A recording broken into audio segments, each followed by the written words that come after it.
Nous recevons sur ce plateau Youssouf Diallo, champion d'Afrique 71 kg sambo, sportif et le directeur technique national de la Fédération malienne de sambo, Boubacar Tangara. Chers invités, bonsoir. Bonsoir. Bienvenue sur ce plateau de Joliba Evening News. Voilà, première question qui s'adresse à Youssouf Diallo. Vous êtes champion d'Afrique. Est-ce que vous vous attendiez à ça avant le championnat? Si. Vous étiez préparé à devenir champion. Dans votre tête, c'était vous le champion. Oui. Il y avait quand même plusieurs pays, mais pour vous, le champion, c'était vous, Oui. pas quelqu'un d'autre. Pas quelqu'un d'autre. D'accord. Et maintenant, comment vous avez fait pour remporter le titre? Est-ce que vous avez rencontré des difficultés? Comment vous avez fait? Je me suis entraîné du matin au soir, tous les jours. Je m'entraînais parce que je savais bien que j'allais rencontrer des gens qui sont très forts et puis qui sont tellement en tête niveau, quoi. Voilà. Ouais. Donc, vous vous êtes beaucoup entraîné Oui. pour faire face aux difficultés. OK. Maintenant, Monsieur Tangara, est-ce que le sambo est très connu au Mali? Merci bien, madame. Mais avant, permettez-moi de rendre grâce à Allah, le Tout-Puissant, miséricordieux, qui nous a montré ces jours. Et de remercier certaines personnes grâce à qui nous avons pu effectuer ces déplacements pour défendre les couleurs du Mali.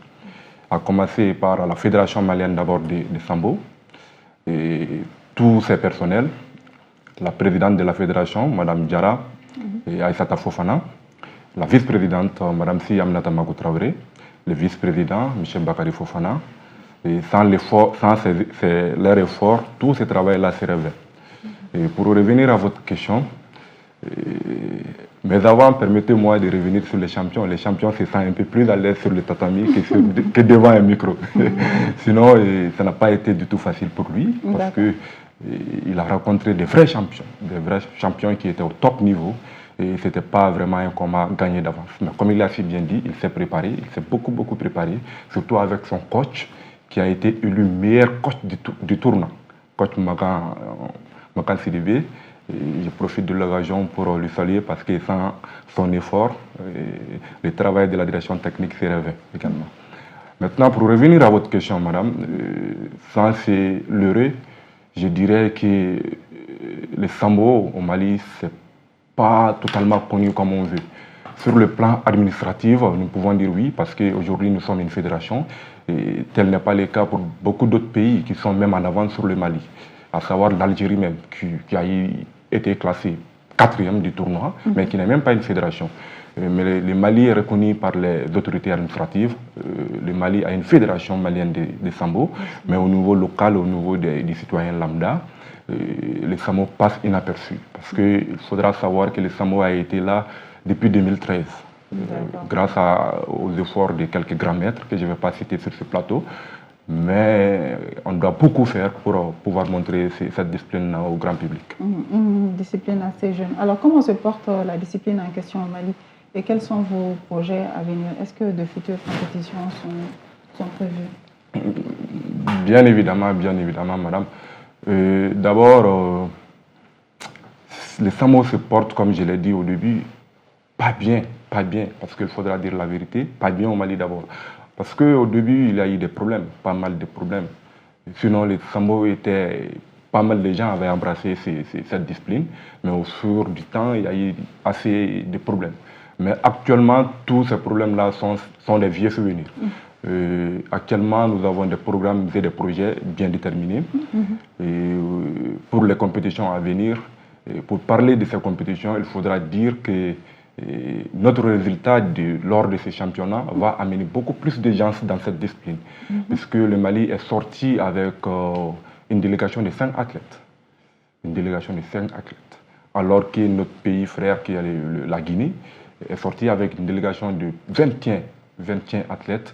Et sur 21 athlètes, la Guinée a été classée 7e. Et le Mali, sur 5 athlètes, a été classé 5e. Donc ça, c'est un très grand résultat. Et je profite de l'occasion pour saluer ces grands champions qui ont mouillé les maillots. à commencer par les moins de 59 kilos. Et il y a une championne, Kadiatou Maïa, qui est ici avec nous. Elle a eu 2 médailles. Une médaille de bronze, disons 2 médailles de bronze. Et il y a d'autres grands champions que je ne vais pas citer de nom.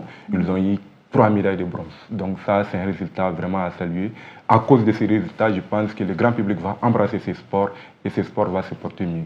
Maintenant, pour les futurs championnats et les futurs échanges, au niveau local ici, la commission technique va travailler là-dessus parce qu'on doit beaucoup travailler. Il y a des stages à venir sur l'arbitrage parce qu'il faut se dire la vérité. Ces champions ont été champions grâce à leur effort. Sinon, le Mali n'avait pas d'arbitre. Devenir champion devant un pays organisateur sans arbitre n'est pas chose aisée. Et ils ont pu mouiller les maillots et être champion d'Afrique aujourd'hui. Le Mali a un champion d'Afrique et tout le public sportif doit soutenir aujourd'hui cette discipline qui a un champion d'Afrique pour le Mali. Le Mali a un champion d'Afrique et c'est ce qui va mettre fin à cet entretien.